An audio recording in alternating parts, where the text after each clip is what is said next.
So yesterday I made a cool video, right? Everybody liked that. Anyways, so your boy, me, is sitting here talking to you about Theory Crafts, because turns out in a couple hours, I don't know when I post this, the next expansion will be live. So Scholomance, the Academy, should be live soonish. You might play wild, maybe you don't, but maybe you do. You have all the cards that I show you, which is even more unlikely, and then you also want to copy the cards in the description and play the decks that I show you. So for the 8 people this is true for, you're welcome. Let's talk about some theory crafting decks that I pretty much just yoinked off of this website. Now I'd wonder, Solem, don't you do your own theory crafts? Well, technically yes.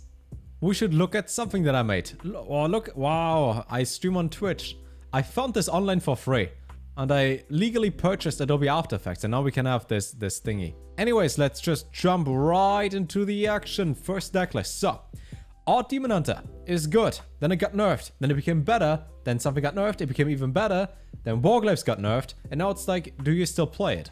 The answer is yes. Yes, the class is still really broken. All you have to do is put in some new cards. For example, we see stuff like Demon Companion in here. If I'm not mistaken, Demon Companion is really just Animal Companion, but 50% of the stats. You get Ace Hunter Green, so don't take that much damage because your minions are immune. All friendly characters are immune. The highest cost card in your deck is Baku. Besides that, you have a couple 5-drops. Pretty much the same list as before, but you still play aggressive. Yay, who doesn't like going face? Something green that is not as grainy as this background, but it's Druid. So in Druid, I found this really cool list, and it was a Spiteful Druid, and it looked really bad. So I thought, I will just show it to you. Maybe you want to play that, because I will test that and then tell you that it's not good. It just seems weird. Like, Kaliseth makes sense in Spiteful decks because you don't really want to play spells anyways. But in this case, you kind of play Big Beast, you also play Survival of the Fittest, but you don't play Keltis to get them out for free. This deck is interesting. We also play double MC Tech for I don't know what reason. I would just say maybe you want to take this list, cut like 28 cards, put in a bunch of wild cards, for example like Beast Man, and then you have Beast Druid. Could work. Now we get something for Hunter. It's called, the decklist is made by Duwin, so it's probably good. Egg Hunter is not too bad, but maybe you can make it even better. So you put in the Bloated Python, which is just another egg. You have Feign Death and Play Dead. You also have the epic weapon True Aim, which reads that after you attack a minion with a weapon, all your minions attack that too. So I assume even if your minions have 0 attack, they're going to attack into it. But you also have Vectors. And Vectors means you summon 2 friendly Deathrattle minions that died this game as 1/1s. Maybe a Zigzor dies and then you shuffle another Prime into your deck. Now let's move on to Mage, and we actually have an odd Mage deck that does not look too bad. I'm not too sure about Shenvala, but you have stuff like Lab Partner in here. Turns out a 1/3 is pretty good. Combustion, so your opponent will get punished for mispositioning. You get Rast Frost Whisper, which is just your Dreadlord, but it deals more damage based on the spell damage you have. Just be happy, okay? You can use a hero power that deals 2 damage for 2 mana, so it's like Odd Demon Hunter, but worse. Yeah, maybe you don't want to play it then. Never mind. But maybe you want to play this list for Paladin. I hear you saying, hey, Solem, you can play Lawkeeper Polkelt. And then he, and then he rearranges your deck, starting with the highest cost card first. So if you have Holy Wrath and you played Polkelt, and then you use that Holy Wrath face, you deal 25 or 20 damage, depending on if Shenvala is in your deck or not. I built my own version of this deck and then realized that sucked. But what if you play the quest in here? Then you play Licensed Adventurer to get a coin. So you could play Polkelt into Shenvala, into Banker, into Coin. 6 mana so far. You have 4 left, +1, that's 5 mana. Use Holy Wrath and win. I thought about that maybe, but so we go with that list instead. Might be better, because I didn't make it. Then we have something that is really small. I will not enlarge that. I guess I gotta take a screenshot and zoom in if you want to see all the cards in there, because it's really stupid to edit this together.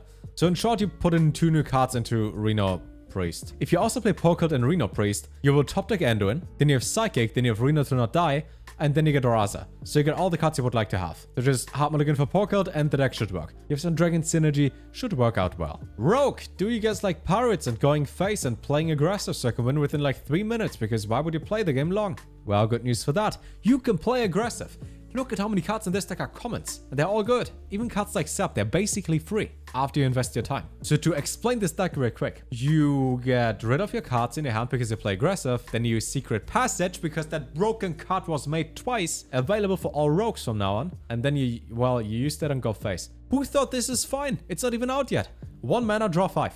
Yay, can't wait to look forward to those funny rogue moments that we will have. We might even have more funny moments using Archer or yeah. I'm not too sure if I should even show you this list because it's Odd Shaman. But I like the idea and I like the spirit. Because you can play Baku in Shaman and then select the totem you would like to have. Imagine you pick Spell Power and then you deal damage face. Or your opponent plays Mage and they have Ice Block. And Reno and then you cry. Could be. You play new legendary in here, you play Instructor Fireheart. Card is probably not too good. You play Tour Guide. I really like Tour Guide of the Underworld in Yu-Gi-Oh! The card, when it came out, was like 150 bucks or so. Really expensive, and now we have a Hearthstone Tour Guide, so maybe that's a sign that the card is good. Then my favorite class, Warlock. Turns out that there was close to no theory crafting made for this class. At least I couldn't really find much. I also didn't search too much. So I present to you basically a mix between Zoo, Discard Warlock, some Handbuff because of Imprisoned, and I guess Flesh Giant because Giant. I thought it would make more sense if you just play the heal Zoo stuff with Flesh Giant, but then the discard stuff doesn't happen and discard is pretty good. Which then makes me wonder if you only play discard stuff anyways. Why do we play Imprisoned Scrap Imp? Where's the point in that? To be fair, I probably should build my own decks and then you can criticize my decks instead of me criticizing other people's deck. But yes, Zoo might work. I just want to play Heal Zoo again. Kalaseth on turn 2. You play Flame Imp into Coin, into Heal, into Double Ghoul. You're just happy.